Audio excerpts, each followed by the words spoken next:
394. Sin Defined.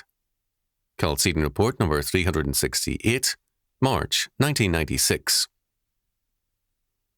Sin is defined for us in 1 John chapter 3 verse 4 in these words: Whosoever committeth sin transgresseth also the law, for sin is the transgression of the law. The New Testament gives us two key words for sin that refine the definition. They appear in 1 John chapter 3 verse 4, which can be rendered: Whoever practices sin, hamartia, that is habitual in his sinning, also practices iniquity, anomia, lawlessness.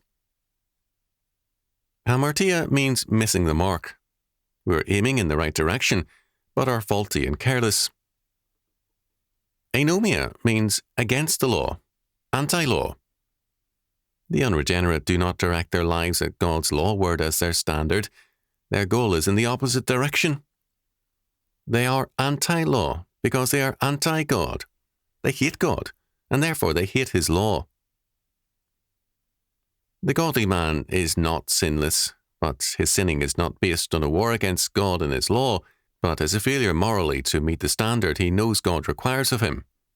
He aims at the mark, but he misses. This is hamartia. This basic distinction is violated by antinomians because they deny the validity and the application of God's law. They have removed the standard and denied the target. Failure to appreciate the seriousness of sin means, in turn, a failure to understand the meaning of salvation and our Saviour. We are dead to all that is godly and our sins and trespasses, and only God's regenerating power, making us a new creation, enables us to become righteous or just in our walk and ways. Sin is a total fact, an infection in all our being. The doctrine of total depravity simply says that the extent of sin is such that it taints and governs every aspect of our lives.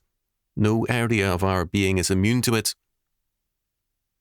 To hold, as some do, that man's reason is not fallen, posits salvation by reasoning. It means believing that men can be saved by their autonomous reasoning rather than by Jesus Christ. Man is prone to insist, even in his Christian context, that somehow he contributed to his salvation. If no more than to say yes to Jesus, if not, in some cases, to credit his reason with discovering the truth of God. Such arrogance is much too commonplace. If we define sin properly, we are spared this waywardness.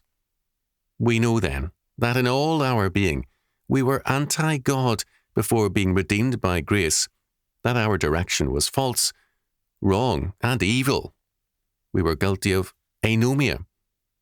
It is hostile to God and His law, and therefore does not truly understand the scope, power, and mercy that grace means. Grace supplants the human ego and reason with God's Spirit and motivating power. Sin infects and corrupts us all. Only when we fully understand its power and its delusionary nature can we begin to appreciate what Jesus Christ and salvation mean. Jesus Christ was in all points tempted as we are, yet without sin. Hebrews chapter 4 verse 15. The word for sin here is hamartia. Our Lord never missed the mark, nor was He ever lawless. As the last Adam, head of God's new human race, He is without sin. 1 Corinthians chapter 15 verses 45 following. As His new creation, a new humanity, we must understand what we are redeemed from, and also that, as a people of the greater Adam, it is now our duty to exercise dominion. Genesis chapter 1 verse 26, and we must occupy till He comes. Luke chapter 19 verse 13.